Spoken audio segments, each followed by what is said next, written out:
आता फक्त आणि फक्त ह्या आठवणीच मागे राहणार आहेत. यापेक्षा आता आपल्या हातामध्ये काही नाही. आणि म्हणून अशा ह्या अजितदादांना मी माझ्या जाधव कुटुंबियांतर्फे, विधिमंडळ उद्धव बाळासाहेब ठाकरे पक्षातर्फे आणि समस्त महाराष्ट्रातर्फे मी भावपूर्ण श्रद्धांजली अर्पण करतो. आणि आता असा दादा, राजकारणातला दादा होणे नाही इतकीच मी या ठिकाणी माझी भावना व्यक्त करतो. तुमची एक वेगळी आठवण त्याच्या संदर्भातली किंवा काय? माझी एक आठवण फार मोठी आहे. मी 1974 साली ट्रक व्यवसायात पडलो आणि 2009 साली मला विधान परिषदेची उमेदवारी आदरणीय पवार साहेबांनी दिली. आणि त्यावेळेला अजितदादांनी मला त्यांच्या देवगिरी बंगल्यावर भेटायला बोलवलं होतं. मी थोडा उशिरा गेलो आणि उशिरा गेल्यानंतर तिथं त्यांनी मला फोनवरून थोडंसं ते रागवले. तुम्हाला मी बोलवलं होतं त्या वेळेत तुम्ही आलात नाही, ठीक आहे, मी तुम्हाला मदत ठेवली. मी ज्यावेळेला ते पॉकेट बघितलं आणि घरी येऊन उघडून बघितलं तेव्हा त्याच्यामध्ये 25 लाख रुपये होते. मी 2006 साली मला उमेदवारी मिळाली. 9 साली नाही, 6 साली.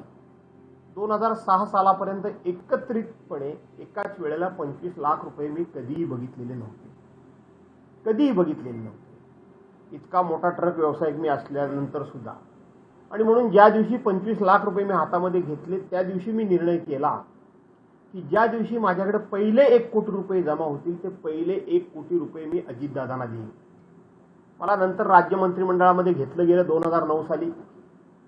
अनेक दिवस प्रयत्न करून देखील माझे काही 1 कोटी रुपये जमा होत नव्हते. शेवटी कसे तरी 98 लाख रुपये जमा झाले. प्रत्येक वेळी ते जमा होत असत, ते खर्चही थोडेफार होत असत, परंतु 1 कोटीचा आकडा पूर्ण होत नव्हता. म्हणून मी अजितदादांच्या बंगल्यावर गेलो. त्यांना भेटायला जबरदस्तीने गेलो, कारण त्याच्या अगोदर मी 3-4 वेळा त्यांच्याकडे वेळ मागितली होती. त्यांनी मला वेळ दिली नव्हती. त्यांच्या अवतीभोवतीचे जे नेते होते त्यांनी थोडंसं माझ्याबद्दल दूषित वातावरण केलं होतं.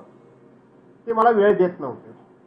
मी जाऊन बसलो. बराच वेळ मला त्यांनी बसवलं आणि मला ते आतमध्ये बोलवत नव्हते. म्हणून मी जबरदस्तीनं त्यांच्या देवगिरी बंगल्यावर. ते रागवले, ते चिडले. मी शांतपणे ऐकून घेतलं. ते का आलात त्यांना मी आठवण करून दिली की 2006 साली तुम्ही मला 25 लाख रुपये दिले होते. ज्या दिवशी मी 1 कोटी रुपये माझ्याकडे होतील ते पहिले मी तुम्हाला देण्याचं ठरवलं होतं आणि ते मला तुम्हाला मी द्यायला आणलेले आहेत. दादांचा एवढा चढलेला पारा पूर्णपणे खाली आला आणि त्यांनी माझ्याशी बोलायला सुरुवात केली. त्यांनी मला अनेक गोष्टी विचारल्या. ते म्हणले, पृथ्वीराज चव्हाण आणि अशोकराव चव्हाणांबरोबर तुम्ही मुख्यमंत्र्यांबरोबर काम करता, तुम्हाला एक पैसा मिळत नाही मला माहिती आहे. ते कशाला पैसे आणले? आज तो किस्सा फार मी सांगत नाही, पण त्या माणसानं त्या पैशाला हात लावला नाही. ते पैसे परत मला दिले. आणि हेमंतराव टकले जे आमच्या पक्षाचे ट्रेझरर आहेत, खजिनदार आहेत, त्यांना फोन करून विचारलं, भास्करराव पक्षाकरता काही रक्कम देतात का? त्यांनी सांगितलं होय.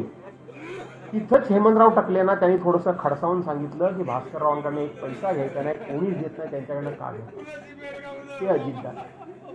या अजितदादांच्या अनेक गोष्टी मी सांगू शकेल, पण आपण एक गोष्ट सांगितली की ह्या माणसाला मोह नव्हता.